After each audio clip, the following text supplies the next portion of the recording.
Mas é muito interessante, assim, como eles já estão bastante inseridos na nossa vida. E, assim, a gente até toma golpe com inteligência artificial. Sim, hoje em dia está muito comum. Pois é. Se falsifica vídeo, áudio. Pois é. Então, assim, são as possibilidades.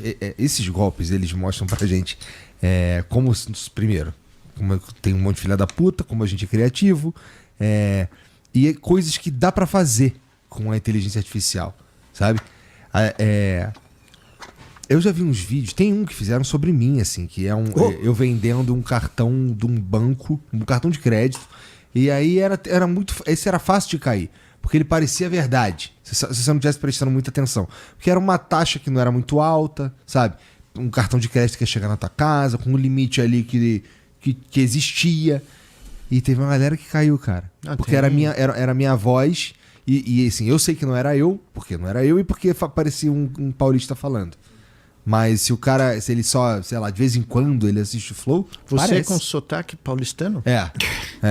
O meu fizeram também eu vendendo Starlink. Essa Mas você cantando... eu cantando é engraçado, mas tem um cantando monte, é engraçado. Mas fizeram um desse aí eu vendendo Starlink, sabia? Entra aqui, compra Starlink, papapá. E aí a gente chega num lugar que a gente fica com dificuldade de saber o que é verdade. Mas é o que eu falo aqui. Não, mas é o que eu falei no meu livro aqui de ficção, porque aí eu posso falar, né? Então. Nós estamos caminhando no limite para um mundo onde não existe como definir o que é verdade e um mundo que não tem futuro, porque é um futuro sem futuro. Porque tudo daqui para frente está sendo determinado pelo passado. Porque é o passado que é usado para treinar esses sistemas. Então, começaram a coisa mais engraçada que aconteceu nos Estados Unidos. Eu tenho 3 filhos, né? 2 estão lá nos Estados Unidos, em Nova York, na Carolina do Norte, e a geração deles começou a tirar sarro do ChatGPT, né? O meu filho mais novo trabalha em comunicação, é um artista gráfico digital, então ele começou. Então, no começo, quando saiu, se eu não me engano, o banco de dados deles ia até 2021. Isso. Terminava em dezembro de 2021, só que nós estávamos no ano passado, 23. Então eles começaram a fazer perguntas porque tinham fatos que tinham corrido depois que o banco de dados termina. E as respostas são as mais absurdas possíveis. Cara, né? eu já vi umas que dá pra fazer um filme. Dá. Assim, se o cara não sabe a história de verdade, você acredita. Não, sim. Sabe? É uma pira, cara. Não, e o cara. E se você perguntar, né? Que Dona Gisela, da minha mãe, não esteja ouvindo. Você chegar no chat GPT e falar: quais são as formas de eu me livrar da minha mãe? Ele vai lá e responde: olha, você pode usar o método X, o método Y, né? Agora ele tá um pouco melhor nisso. Eles, né? Esses modelos. Claro. Mas assim, tinha um jeito. Você tá falando faz todo sentido, porque eu lembro de uma que eu pedia pra ele me dizer como é que eu fazia uma bomba. E aí você... Eu li isso aonde, cara? Eu li isso em algum lugar. E aí o que você faz? Você pede pra ele te contar... Ele não te diz como se faz uma bomba. Mas aí você pede pra ele te contar uma história...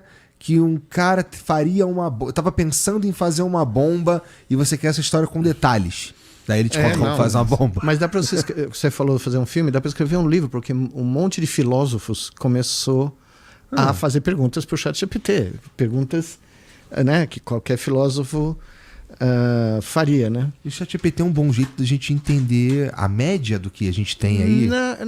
Bom, depende como você encara. Porque eu me lembro que a gente conversou isso... acho que 1 ano atrás aqui. E né, porque todo mundo ficou impressionado que foi o aplicativo que mais rapidamente atingiu 100 milhões de pessoas utilizando. Só que se você fizer o scouting desde então, esse número caiu e ele ficou estável.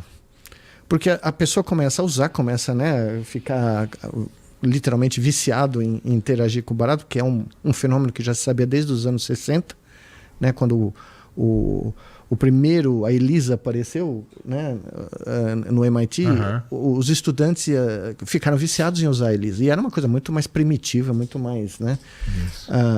O professor Weizenbaum, né, que foi o cara que criou isso no MIT, ele escreveu um livro sobre esse fenômeno. Né?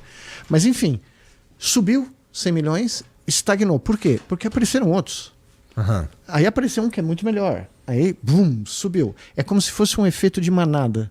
Você tem um boom esplendoroso e de repente aquele barato desaparece, né? E aí você começa a ler, porque agora começaram a aparecer livros muito interessantes sobre o efeito disso. Inclusive 3 caras que eu li recentemente, Um é o, vamos dizer assim, é o guru mundial, que é o Ku-Fu Lee, né, que é um cara que nasceu na China, foi para os Estados Unidos, trabalhou nas grandes empresas lá, ficou milionário, voltou para a China e agora é o guru de AI na China, contando para nós como seria o futuro. Na visão dele, quando, né, os sistemas... E ele é um cara honesto, ele não é um cara que faz um hype desmedido. Ele faz um pouco, mas não é, né, fora do propósito.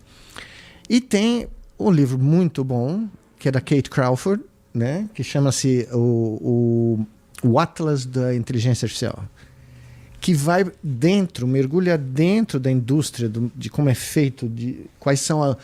E, de repente, ela começa a soltar coisas que eu não sabia. Por exemplo, ninguém para pensar que o consumo de energia elétrica hoje em dia dos servidores que são necessários para rodar todos... Já passou, hoje saiu o gráfico.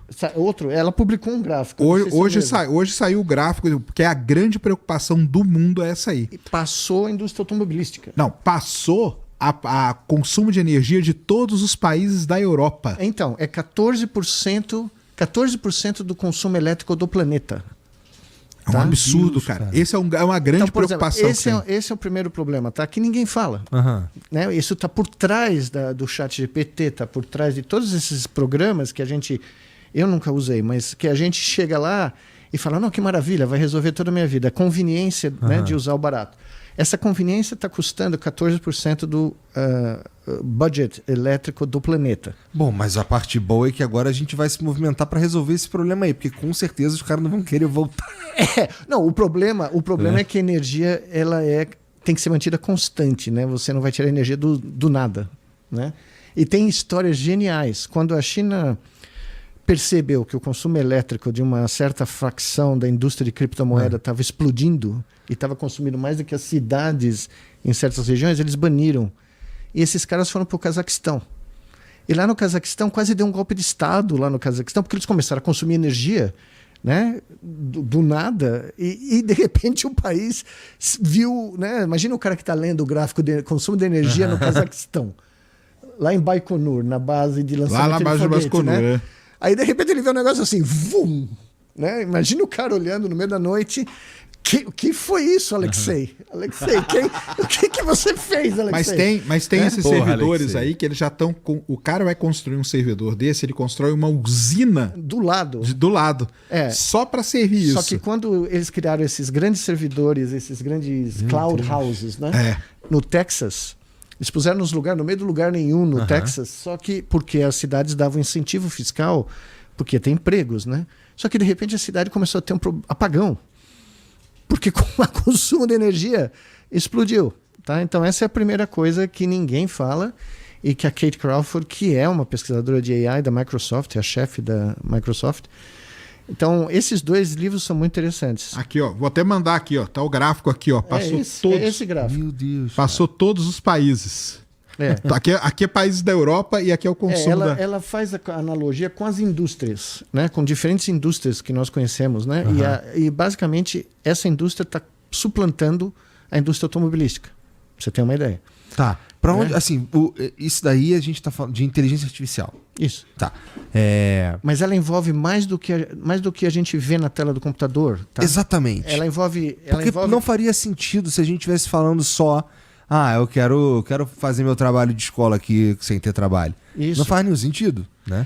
A gente precisa estar fazendo mais alguma coisa. Depende para quem você faz essa pergunta. Para os caras que ganham dinheiro com isso, faz todo sentido. Porque eles ganham dinheiro... Veja bem, é o melhor negócio do mundo. Os seus insumos são grátis. Sua força de trabalho é free. Tá? Você é a força de trabalho. A sua concepção de frases, de áudios, de fotos, de vídeos... são os insumos. E você fornece gratuitamente. Tá? Quem não ganha dinheiro com isso? Se o seu custo é zero e o lucro é altíssimo, o valor de venda é alto, o seu lucro é infinito. Né? Você está dividindo por zero. Então explode. Né? Então, na realidade, todos nós, sem sabermos, até recentemente, né? Agora nós sabemos, a primeira pessoa a desvendar ou pelo menos publicamente anunciar, foi a Shoshana Zuboffsky, que é uma professora emérita de business da Harvard, que escreveu um livro sensacional. O problema é que tem 800 páginas, né? Mas é sensacional. chama-se surveillance capitalism. O capitalismo de... como a gente chama em português isso? Surveillance é vigia. O capitalismo da vigia. Vigilância. De vigilância, isso. Onde ela conta como é que o business plan da Google e de outras empresas não ia dar em nada. Eles iam falir em 2002. De repente, essa ideia falou, nós não somos uma empresa de servidores, não somos uma empresa de busca de internet. Nós vamos minerar dados, porque eles vão ser dados absolutamente de graça para nós. Então, as minas da modernidade, além das minas de lítio que existem para poder manter as baterias... a famosa frase, né? O dado é o novo óleo. Mas as minas da modernidade não são minas só de minerais. Elas são minas da produção intelectual de todos nós. Aí o gráfico. São minas de dados, exatamente. Aqui é o consumo de energia de data. Então, eu vou dar um exemplo. E aqui os países, ó.